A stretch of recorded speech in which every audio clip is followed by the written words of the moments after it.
get on set however you can, even if it's just to be an extra to just watch how things work without having any responsibility, even if it's just being a production assistant for the same sort of reason, even if it's working in art department, every perspective is going to give you a fuller sense of the whole. And my favorite actors to work with as a director are ones who are very sensitive to how the machine works, you know?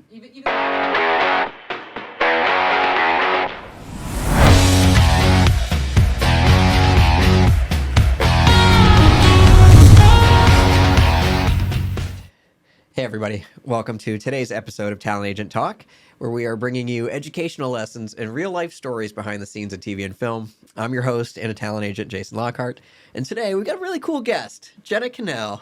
Hello. Hey Jenna, how you doing? Hi, I'm great, Jason. Thank you for having me. This is so cool. I am honored to have you here. I mean, your resume is ridiculously long, and it's loaded with such meaty, cool roles. And versatile. You're so versatile. Thank you. So I would love to dive into I feel like Renfield was a really huge recent project. Thank you. Yeah, that one was a lot of fun. I'd love to talk about that. Hell yeah. Well, tell me about the audition. You remember getting it?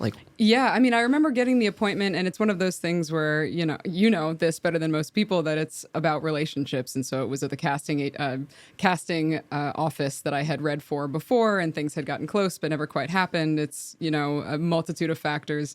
And I got the audition. I think I auditioned for Renfield, I want to say 8 times total, because there were 2 roles at the beginning and they asked for 2 takes, and then I got called back for both roles, and so it was a very long process, but ultimately totally worth it. Hell yeah. And you know what? I feel like I've been realizing this lately, that because we have a lot of actors that don't want to turn in a 3rd or 4th tape. Right. But I feel like, because I keep seeing these booking stories, that if they get to see you do 4 takes, or read for numerous roles, it's a way to book someone off tape with more confidence. Right, exactly. And to know that they can take adjustments and that they have a sense of the character and they're not just relying on the scripts too. I mean, Chris McKay, the director, is big on improv. And so a lot of my lines actually that end up in the cut are improv. And there was a lot of that in the auditions, and it was definitely a comedy piece. And so I think they wanted to see that. So I would send one take that was very true to scripts, and then I would send one where I was just doing my own thing to show them. Was there ever an audition where you were very excited about it? Or specifically with this, you felt good about it, and why? Yeah, I mean, I would say, and it's also crazy the way that things have changed, how much the industry has changed, where I never met any of the team in person until I was on set. It was all on tape and over Zoom, and the callbacks even were over Zoom.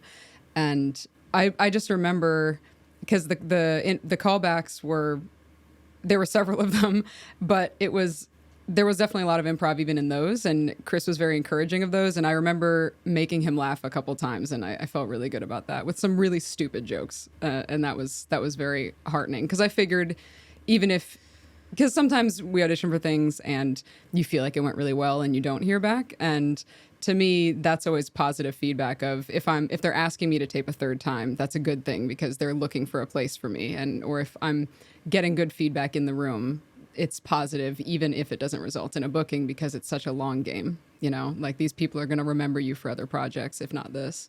That's such a huge lesson. Yeah, absolutely. Have you ever had the success story of booking or working with someone and feeling like it went well, and then you got the direct call to come back and work with them again? I've worked with The Rock twice. I don't think it was him that made that call. You never know. A feeling. He's got a lot of power. That's true. So who knows? Who's to say? But and Randall Park, I've worked with him twice. I've worked with him on WandaVision and on Young Rock, the Rock's show.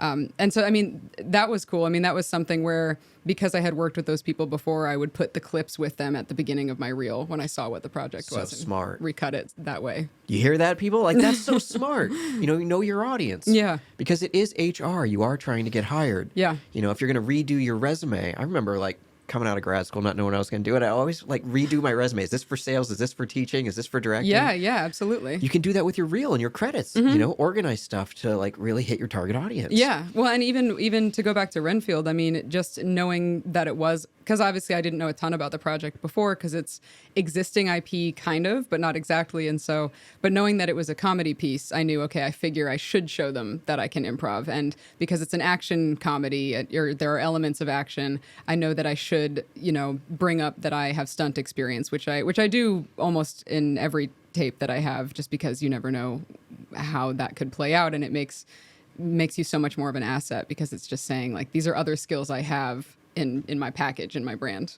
Which means they're getting more for their money's worth. Exactly. Because they have so much budget set aside for that role. But if they get you and you do the stunts, they just got way more for their money. Yeah, exactly. I mean, on Bad Boys 4 that I worked on, originally that role was just a stunt performer and didn't have any dialogue at all. And then I very much, when I went in, was sort of pitched myself as someone who does stunts, and obviously sent my stunt clips with them, along with my reel. And they ended up casting me and adding a bunch of dialogue, which was awesome. Hell yeah. As well they should have. Thank you. Only made the movie better. Thank you. I hope so. So back to, like, the set of Renfield. Yeah. Like, what was going on? Like, tell me about it. You were there for a long time. Yeah, I worked on it for 3 months on and off, back and forth between Atlanta and New Orleans. And it's one of my favorite sets I've ever been on. I remember there was a moment, because I didn't used to do this, and I've gotten much more prescient about doing it, of taking a moment to soak up where you are and, like, to really live in the present moment. And I remember I had a moment like that where I look over and Nicolas Cage is in a harness and he's in a velvet suit with acrylic nails and fangs, and he's just kind of floating above everybody. We're inside this gym, and there's this huge crane, and there are just a million people working together to all accomplish a common goal, which is one of my favorite things about film in general. And I remember thinking, like, this is really cool. This is amazing. Like, we're all here to make the same thing happen. Hell yeah.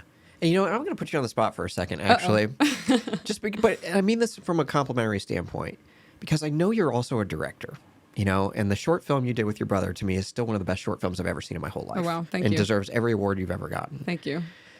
How do you feel like that has helped you as an actor by wearing this other hat? Hey, thanks so much for watching Talent Agent Talk. Quick moment of your time, because if you are enjoying this show, I'm guessing it's because you are also an actor and want to be booking, just like we're talking to our guests about. So we have our Improve Your Audition Bootcamp coming up to help you do exactly that.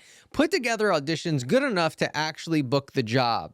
This is a 2-week boot camp where we bring in casting directors. Some of you will have the chance to have your work critiqued, self-tape, and live Zoom. This is a way for you to not only learn from your peers, but also get self-tape hacks and strategies to make your tape more engaging. This is a 2-week boot camp that's only $37, but there might be a promo in the description to save you a little bit of money there.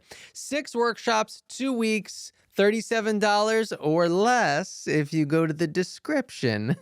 But again, this is our Improve Your Audition Bootcamp. Don't miss your chance to grab your spot so you can maybe be on this show with Jason Lockhart before you know it.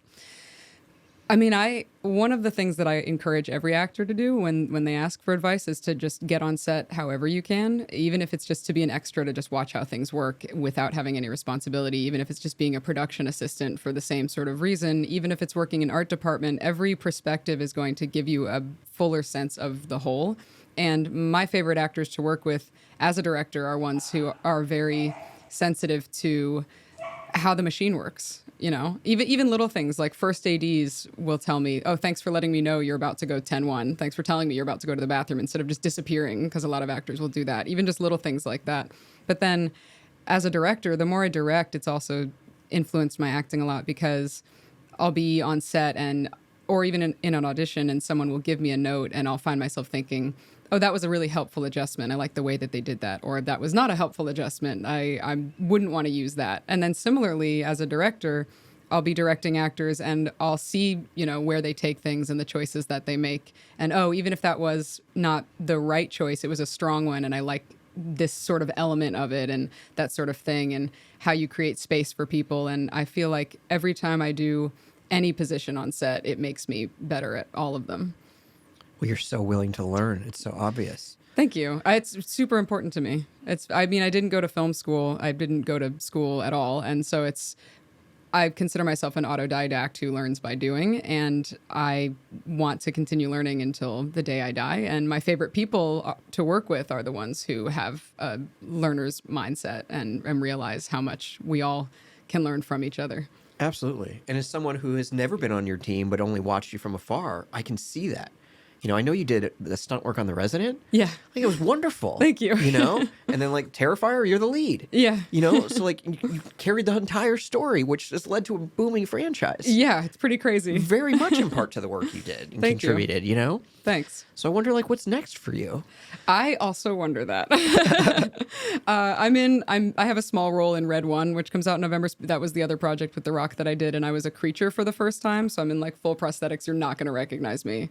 I don't know if I'm green. I think I can say that. I don't think that violates my NDA, but that's coming up. I'm excited to see how that turns out. And then I am working on directing my first feature. That's the next step. Can you share anything about it? There are 2 features that I'm developing as a writer and director, and I'm going to act in both of them. That's not my goal long term, and I certainly don't recommend that people start out by doing that. I've directed 17 short projects before I ever stepped in front of the camera at the same time. But out of what the story is and how we're going to film it, and for certain logistical reasons even, I'm going to be acting and directing in both of them. And one of them is an action comedy, and the shorter version of it is a proof of concept that's going to be in festivals next year. It's called Spray Bottle, and it actually also has my brother in it, and we're playing siblings. Awesome. Yeah. No wonder you have to play his sister. Right, yeah. It's pretty good casting, if I do say so myself. I think we're very believable as siblings in terms of look, but also chemistry. And he's so good, and I'm so proud of him. And Bumblebees is the short that Jason's referencing, was the first short I ever directed, and this one is very, very different. But it was really fun to work with him again, and to work with. I mean, there's so much amazing talent in Atlanta, both in front of and behind the camera, and everyone we worked with is based here. Yeah, this is a magical time and place in Yeah. cinematic history. Yeah. What's happening in Atlanta and has for the past decade. Absolutely. Can't wait to see where we're at 10 more years from now. Oh my gosh, I know. Things are changing so quickly too. It's been a weird couple of years, but I mean, we've all learned a lot from it. And Yeah, you're one of the pioneers, Oh, thank you. You really are. And speaking of that, and kind of in a quick recap, like, because you've done so much, like, we got a really cool platform here, and thank you, Jesse, and Get Seen Studios for producing our show. Shout out. But is there anything like from all of your success, you're like, man, if only I would have known this years ago? Or is there any like great lesson that you have that you've learned from a set or someone you worked with? Mm-hmm. You're like, I wish that other actors knew this. That's a great question. I think the hard part of answering that is narrowing it down to one thing. I mean, one of them would certainly be to know your brand very well, because at the beginning, and I think a lot of actors do this, I'm sure you've seen this too, we want to be malleable and we want to be versatile, but in a way of being able to do anything and be anybody. And ultimately, that's not super helpful for you as an agent, for casting folks, for directors. I mean, of course, we can do a lot of things, but not knowing exactly where your strongest sort of pitch is not, I think it's helpful to know exactly what you bring to the table that makes you different, making you a more specific type. Like shaving my head, for example, I did 3.5 years ago, and I did it for a role. And then I ended up booking more, and so I just have kept it shaved. And I also like it. It's a lot more maintenance, or a lot less maintenance, excuse me. But like that, for example, it means that I have fewer auditions, but all the auditions I have are exactly right for me, and so that's something that I'm okay with and I like, because it means that it's clear who I am and what I'm doing and what my type is. And then the stunt thing plays into that as well. Like Absolutely. That's a big part of my brand. And so like doing stunt training to sort of add tools to my toolkit was a big part of that too. So I would say knowing yourself and knowing who you are as a performer and what your strong suit is. I love that so much. It's a sign of strong business and consistency in business. And it's so funny to me how many actors try to go against that. Actually, in my book, I joke about how, I'll never forget this guy. He was like 6'2", big, always playing the security guard. And he's like, I don't want to play security guard anymore. And I was like, you've just made 20 grand in the past 6 months playing a security guard. Yeah. Before you know it, you're going to be a series regular who just so happens to have the occupation as a Right. security guard. But if we just stop sending you all of those kind of roles and only submit you for comedy, what you want to do, I think we're going to lose out on potential business that Yeah. could only increase your awareness, your, you know, who you're working with toe to toe. Absolutely. I mean, someone once told me, don't rail against the idea of typecasting because it has the word casting in it. That's awesome. I'm so glad we got that recorded. Bam. I did not come up with it, but it stuck with me. It was something I heard a decade ago. But it's so true. Because and then if you want to do something, we were talking about this earlier, if you want to do something different from the opportunities you're being offered, make your own stuff and don't be afraid to make your own stuff with other people who want to create, because there are so many. Courageously make Yeah, it, you know, absolutely. passionately make it. Yeah, very much so. Speaking of which, and maybe this is happening, but like, do you have a dream role? Is there something that, like, if the email came in, you're like, this is what I've been waiting for, or I'm really going to sink my teeth into this? Yeah, I have two. One of them would be in the unnecessary but probably inevitable remake of the original Alien. I want to be Ripley. I feel like that would be great. And then the other one would be when they remake, I hope that one day they remake the original Mummy, but gender flip it, and I want to be the Brendan Fraser character. That's cool. Thank you. I think that would be fun. Maybe you should start writing that so that when the opportunity comes, you'd be like, I actually have the Guess got what? the outline already here. Yeah, I got some ideas to pitch you.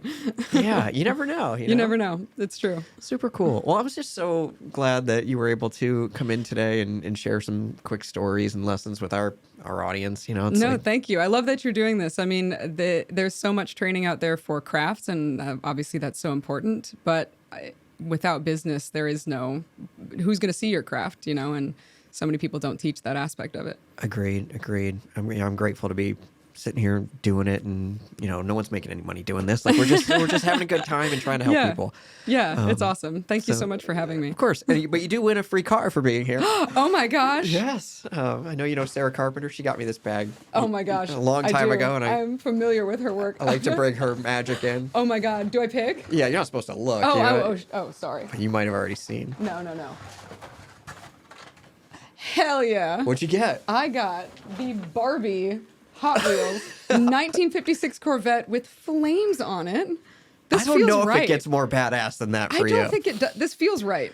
Thank you. Well, there's a lot of magic in that. I'm gonna for do. you. I have some stunt driving training. I'm gonna do a 180 in the parking lot. Hell yeah! Please do. I want to hear it. And I want to see the tires out there. Absolutely. We Well, hear again, the neighbors yeah. complain. Thanks for being here. Thank you so much. It means the world. So thank you. Thank you. And thank you to everybody for tuning in. So many great nuggets from Jenna today.